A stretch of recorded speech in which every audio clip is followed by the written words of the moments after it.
Hello, and welcome to Return to the Fire with Wild Women, the podcast that seeks to reignite wisdom aligned with the regeneration of people and the planet. I'm your host, Kim Carfore, founder of the 501c3 nonprofit Wild Women, and I'm so glad that you've joined us today. Hi everyone, welcome to Return to the Fire with Wild Women. I'm your host, Kim Carfore. So today we're going to do the podcast a little bit different than the interviews that we've been doing. I wanted to take some time, so it's the beginning of the year and it's a new podcast, and something I thought of, I didn't know needed to be said, but I want to take some time to go over ground rules, so podcast ground rules. And a lot of these have to do with following feminist ethics and principles of care and foregrounding building relationships and relationality. And so I'll start out with a story. So last week I was out on a 10-mile run overlooking the Pacific Ocean. So it's this gorgeous trail, and a lot of people on the trail is there around noon, right? So pretty noon Sunday kind of vibe. And I was behind two female hikers, and I was approaching them. And right as I was about to say, on your left to pass, right? Because that's a way of communicating and building relationships, not just being upset that there's someone else on the trail that I have to go around. This is my way of building respect. And so I said, on your left, and then this girl turns around at the same time and she looks at me. And I noticed that she had the same hiking bag as me. So before I said, on your left, I look at her, I see the hiking bag, and I say, I like your bag. And then at the same exact time I said that, she says, get it, girl. And I laughed because I thought that was such kind of the synchronistic moment of care, feminist relationality. And so I laughed and I said, you too. And then she says, I'm proud of you. And I said, I'm proud of you too. And to me, that is the core of feminist values and why I even started this podcast. So that's the foundation of this podcast.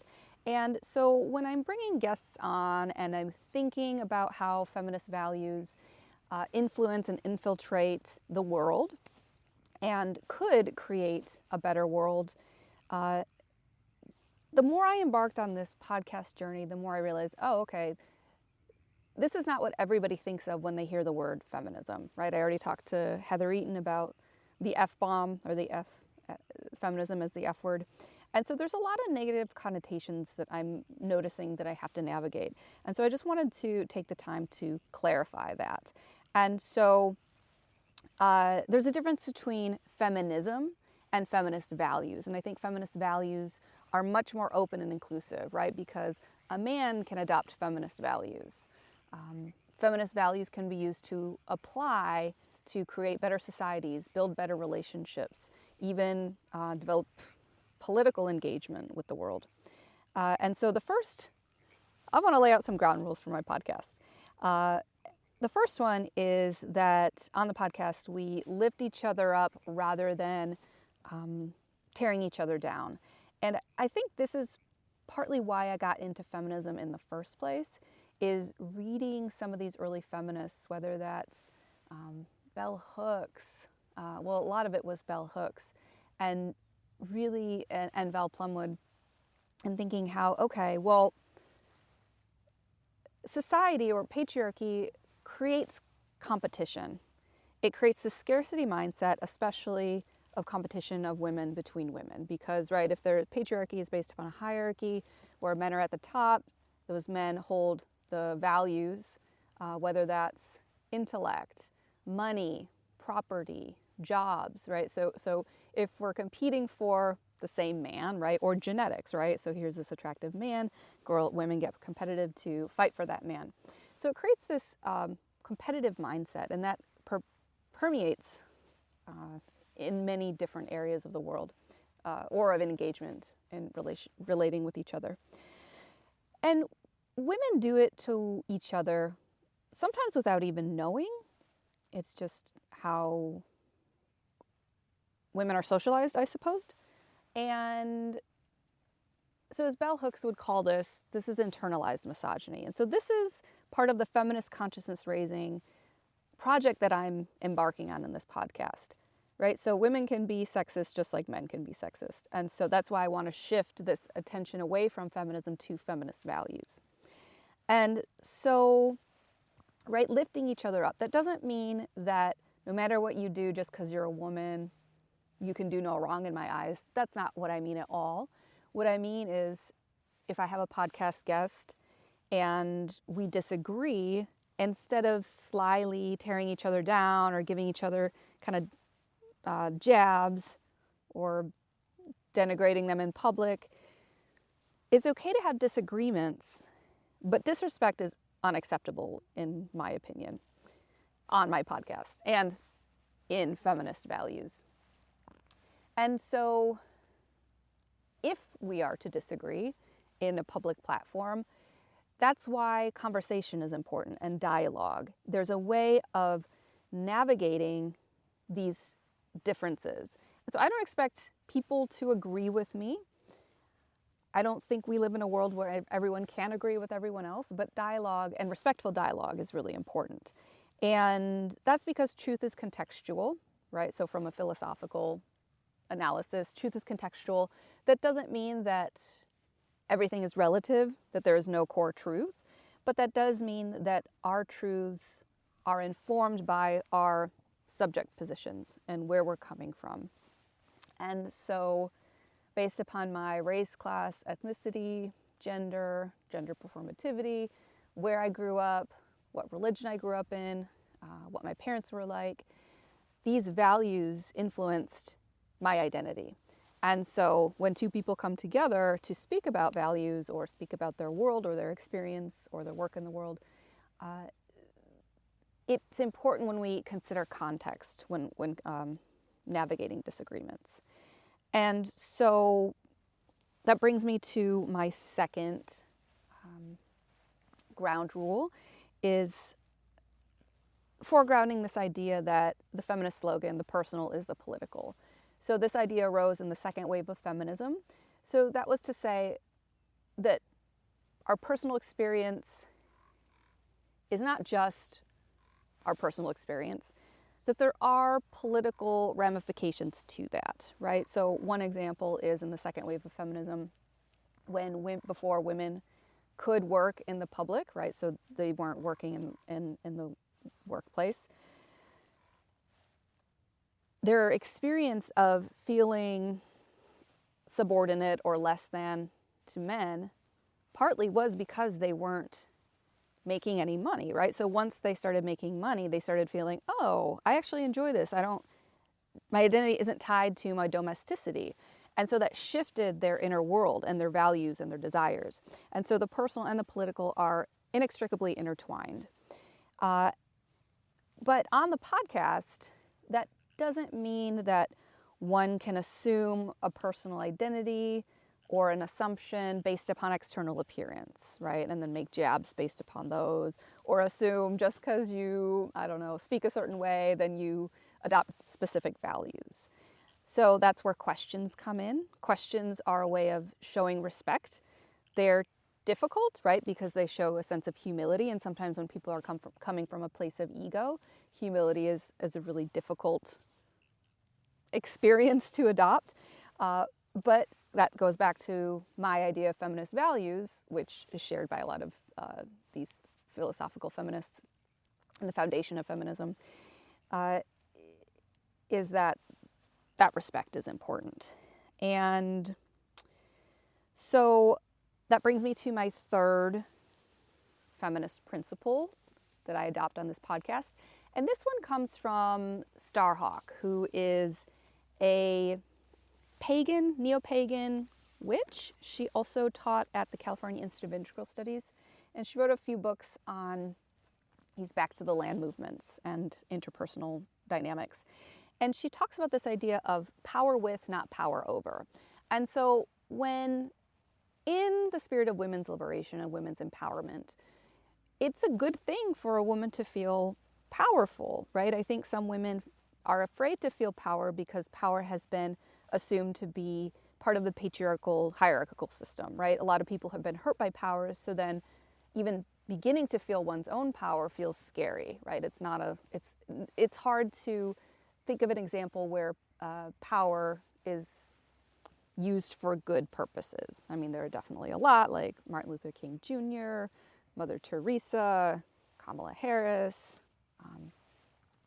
so many. And so power with, not power over. So sometimes when we encounter other powerful women, it might make us feel small. That doesn't mean that through that egoic response, we then have to feed the ego and act big and kind of create this fake identity to then denigrate the other person to feel like, oh, I'm actually equal to you, right? That, oh, actually, when I feel small around an empowered woman, that might just signal, oh, wow, it's kind of cool to be around an empowered woman. The caveat here is when we think of narcissism, right? So narcissism is, I'm not going to make this a whole episode on the complexity of narcissism, especially because I'm not a clinical psychologist. But there's nuance involved because some women who claim to be big and powerful and important are not coming from a place of kindness and humility and interconnected, seeking an interconnected web of female empowerment. It's more of an egoic response from a fear-based place. So that's some sort of nuance there to be aware of. So back to this idea of feminist values and women's empowerment, women's liberation. To me, I think of feminist values as interconnection, adopting the sense of interconnected web of life. And so when one woman grows, we all grow. Now, the interesting caveat is that for that to work, then all women have to, or at least most women have to adopt this value system. And this is where I find it sticky, is if you engage in a relationship and some woman is seeking dominance over the other, then playing subservient, right? That's kind of false humility. And so this is a Levinasian point. Emmanuel Levinas is a Jewish philosopher who talks about putting the other, like altarity, putting the other, when you encounter someone else, to putting them up on an altar. And it's through that we can build each other up. But it's only if both people do that, right? So that's important to note. And in that same thread, I think it's important to remember through interconnected relationality and women's empowerment that we don't forget where we come from. And in other words, as women, we stand on the shoulders of giants. And so it's important to think about the women who worked really hard to navigate patriarchy, to fight their battles, and to give us the rights that we currently have right now. Sometimes people say, oh, we don't need feminism anymore, we already won. That's been something that we've heard in all three waves of feminism. Well, now we'll make it 4. And that's hence the waves, that it comes up, you get the right to vote, or women get to go in the workplace, right, as is the example in wave 1 and wave 2.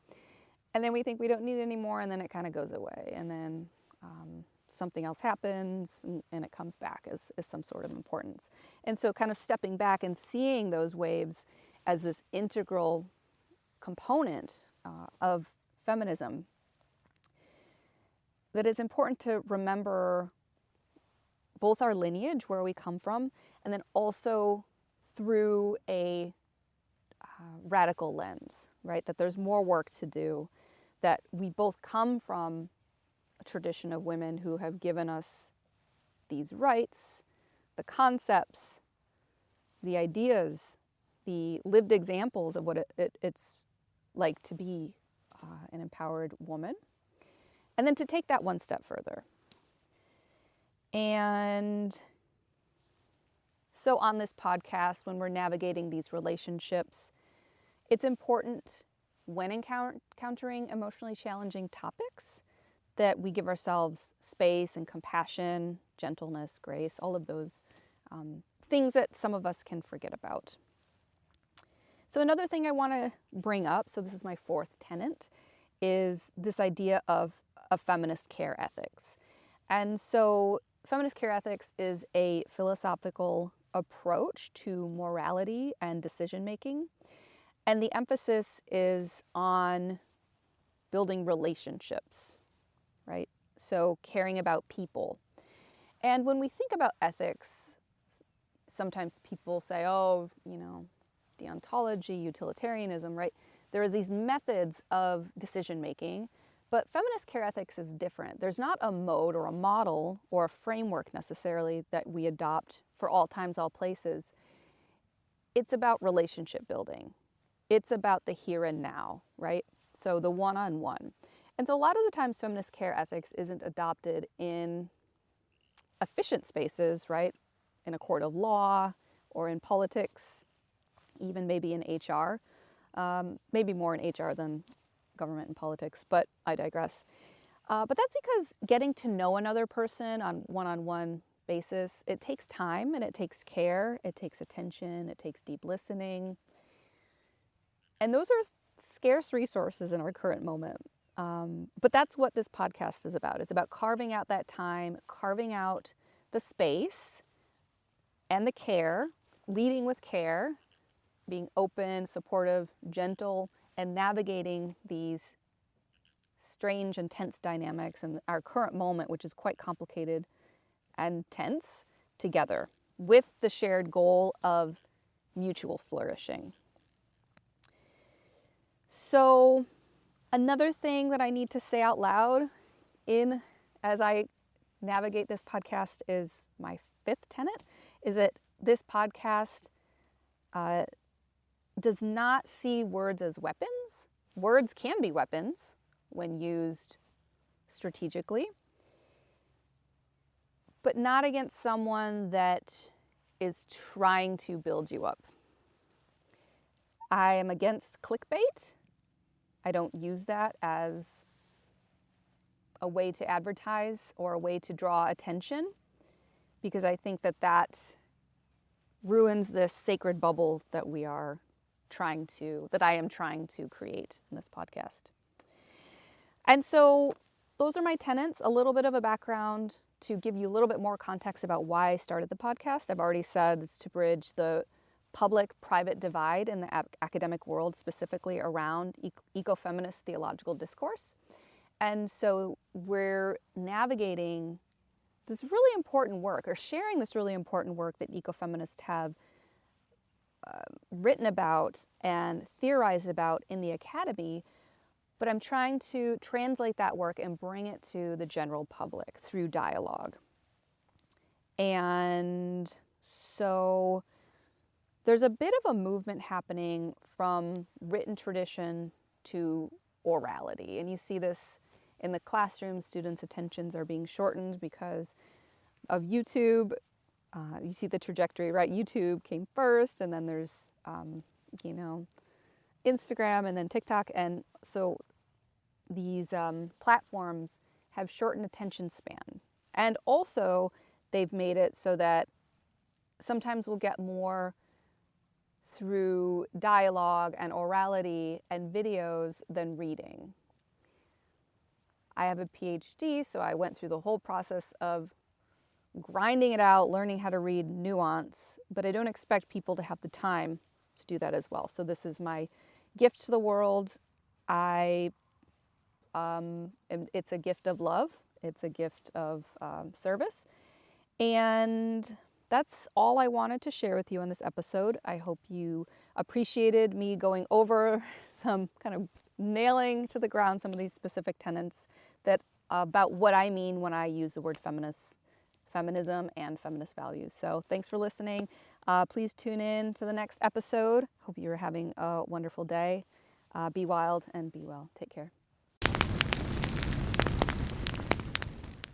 This podcast has been brought to you in collaboration with the Luce Foundation, the American Academy of Religion, and the Wild Women nonprofit. Thanks so much for joining us. Please follow us so you can keep returning to the fire. And in the meantime, be wild and be well.